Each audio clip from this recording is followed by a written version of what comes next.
Vote कहते हैं, कह रहे हैं कि अभी हनुमान जी इनकी सहायता क्यों नहीं कर रहे? हनुमान जी राम काज करते हैं। पहली बात तो समझ लो कि उनको राम काज करने से एक सेकेंड भी कहीं अलग भाव नहीं। अगर आप राम काज कर रहे हो तब तो हनुमान जी सहयोग करेंगे, अगर स्वार्थ कार्य कर रहे हो तो हनुमान जी सहयोग नहीं करेंगे।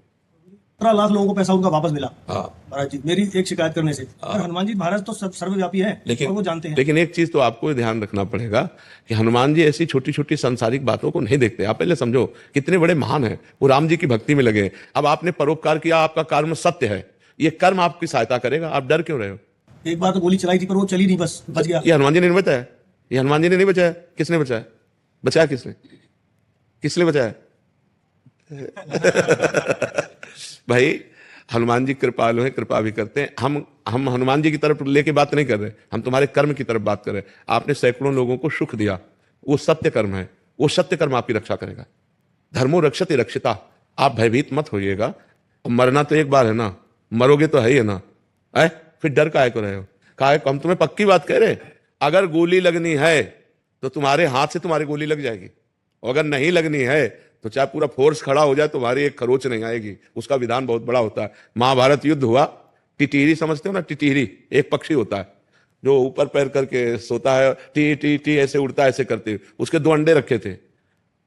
उसको पूरे जीवन के संस्कार से भगवान की याद आ गई और कहा, भगवान ये 18 अक्षौणी सेना है, जब मरेगी तो मेरे अंडे तो पिसी जाएंगे, भगवान आप ही रक्षा कर सकते हो। तो एक विशाल हाथी का घंटा टूट के गिर गया। 18 अक्षौणी सेना का हिसाब हो गया, लेकिन अंडे नहीं टूटे। वो रक्षा करने वाला है। हमें क्या, अगर हम गलत हैं तो हमें डरना चाहिए नहीं, हमें यह चिंता नहीं करनी चाहिए कि हनुमान जी रक्षा करेंगे कि नहीं करेंगे। हमने सत्य कार्य किया है, असत्य नहीं किया, सैकड़ों को सुख पहुंचाया है। अगर हम सत्य पे हैं तो हमें डरना नहीं है। डराया जाएगा, भय आपको दिया जाएगा, लेकिन आप भयभीत मत होइएगा। कोई आपका बाल बांका नहीं कर सकता, क्योंकि आपने सत्य कार्य किया है। यदि अपने स्वार्थ का कार्य करते, आप बेईमानी करते, तो फिर डरने का विषय था कि कर्म गलत बन गया, वो आपको डराएगा, आपको दुख दे सकता है। लेकिन आपका कर्म बहुत परोपकार का हुआ। आप जैसा बता रहे हैं कि सैकड़ों लोगों को सुख मिला, इसलिए आप चिंता मत कीजिए। नमन गर्ग जी, चंडीगढ़ से। राधे राधे महाराज जी। राधे राधे महाराज जी।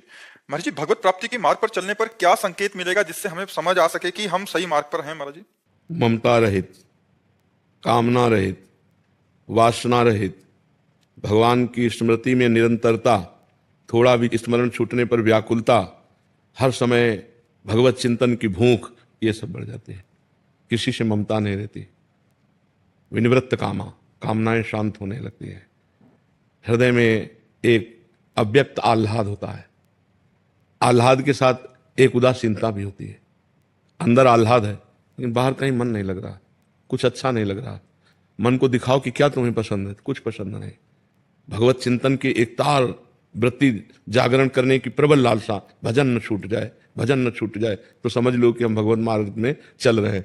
और जब भोगों का चिंतन, भोग भोगने की लालसा, मान प्रतिष्ठा, रुपया पैसा, तो समझ लो कि भगवत मार्ग में बाधा पड़ गई, हमारा भगवत मार्ग बाधित हो रहा है। अगर भगवान के मार्ग में हम सही चल रहे हैं तो ये उसकी पहचान है कि हमारी कहीं ममता नहीं रह जाएगी। अद्वेष्टा सर्वभूतानां मैत्रः करुण एवच निर्ममो निरहंकारा शम दुखा सुखा समी। वो शम में भगवान को देखने लगेगा, किसी के दोष दर्शन नहीं करेगा, सबसे दया करुणा का भाव करेगा, पर दया करके अहंकार नहीं करेगा, करुणा करके किसी से ममता नहीं करेगा। वो क्षमाशील, निरंतर भगवत चिंतन परायण रहेगा। अब कितनी बड़ी प्रवीणता है कि हम आपसे प्यार करेंगे लेकिन ममता नहीं होगी। हम आपकी सेवा करेंगे, दया करेंगे, पर अहंकार नहीं होगा। ये भक्त में आने लगता है। जिसे भगवत प्राप्ति का मार्ग सुदृढ़ मिल जाता है, उसमें दिव्य लक्षण आने लगते हैं। बड़े से बड़ा परोपकार करके अहंकार नहीं, सबसे प्रेम व्यवहार करके किसी से ममता नहीं, कोई उसको अपमानित कर दे, दुख दे दे, वो क्षमा करेगा, उससे लड़ेगा नहीं, शांत रहेगा। ये भगवान की भक्ति का उसके हृदय में प्रभाव प्रकाशित हो जाता है।